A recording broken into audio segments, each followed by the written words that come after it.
maaliwalas at mapayapang araw na naman po sa ating lahat. Gusto ko na namang ibahagi sa inyo ang aming makaganapan for today's video. Ngayong umaga, dito naman tayo gagawa sa may likuran sa kulungan ng mga baboy. Dahil nga kahapon ay tapos ng paghuhukay ni tatay dito sa Puso Negro sa kulungan ng mga baboy. Ngayon naman ay gagawa tayo ng daluyan ng mga dumi. At bago natin buhusan ang ating gagawin, tatambakan muna natin ng mga bato ang ibabaw. Kaya eto, maghahakot tayo ng mga bato na itambak sa pagbubuhusan natin. Halo-halong bato ang aking kinukuha mga nanay. May mga maliliit at may mga malalaki. Ito naman at kasalukuyang nagbababal si tatay ng panghalo. Pangalawang hakot ko pa lang ito ng mga bato. Siguro hanggang 10 timba ang kailangan dito hanggang matapos. Kailangan na nating tapusin agad para makapagbuhos na rin si tatay. Sa wakas nga tapos ko na ang pagtatambak ng mga bato. Sinimulan na rin ni tatay ang pagbubuhos mga nanay. Ganito palang plano ni tatay dito, lalagyan ng harang na hollow blocks. Habang inaayos naman ni tatay ang mga naunang ibinuhos na. Ako naman ay tumulong na rin sa paghahakot para mas madaling matapos. Ang trabaho kasi kapag nag-iisa ang gumagawa, mas mabagal. Kaya kailangan may susuporta sa isa. Ang mabigat na trabaho kasi kapag may katuwang, mapapagaan mga nanay.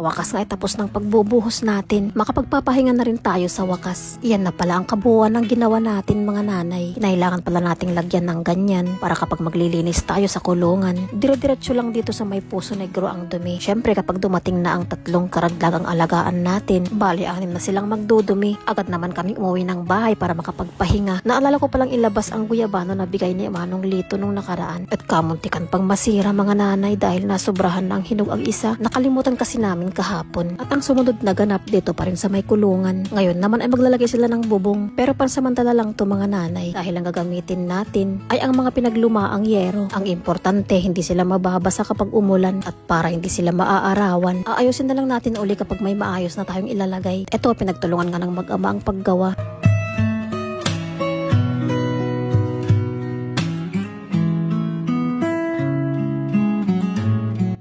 Pagkatapos, eto na, kukunin na natin ang mga biik mga nanay. Ang dating 2 baboy ng run and gale ngayon ay 6 na dahil lang napagbentahan natin sa naunang 2 baboy nila. Ibinili ko lahat ng biik mga nanay at ang sobra, ginamit ko naman sa kanilang pagkain. At sana lalago naman ang baboyan natin. Pag-aalaga kasi ng baboy ang pangunahing pagkakakitaan dito sa probinsya. Dumaan lang ako saglit sa bahay ng may-ari. Pagkatapos, eto na, dumiretso na kami sa kanilang babuyan. Marami din silang mga alagang pato mga nanay. Malawak din ang pigiri nila dito. At katulad sa atin, malayo din sila sa kabahayan. Ito na pala yung mga biik natin. Yung pinakamaliit pala, hindi nila kapatid mga nanay. Pumasok na nga si tatay sa loob para huliin ang mga baboy natin. Ilagay pala natin sila sa sako para hindi tayo mahirapan sa pag-uwi. Bali 3 pala ang kukunin natin mga nanay, 2 babae at 1 lalaki. At ang plano ko pala sa 2 babae, gagawin ko silang inahin. Yan pala si Maya ang may-ari ng mga baboy. Nakakahiya na nga rin sa kanila dahil mahigit 1 buwan nilang inalagaan ang baboy natin pagkatapos natin mabayaran. At para hindi naman nakakahiya, nag-abot ako ng maliit na halaga para sa kanilang pag-aalaga mga nanay. Mula pala dito sa kanila, medyo malayo din ang lalakarin hanggang sa kalsada. At sa wakas naman, nandito na tayo sa may tricycle. Pwede naman sanang hindi na tayo nag-tricycle sa pagpunta dito. Pero mahirap kasing maglakad sa mga pilapil na may daladalang baboy. Isa pa baka hingalin sila. Ay sa wakas na iuwi na rin natin ang ating mga bagong alaga.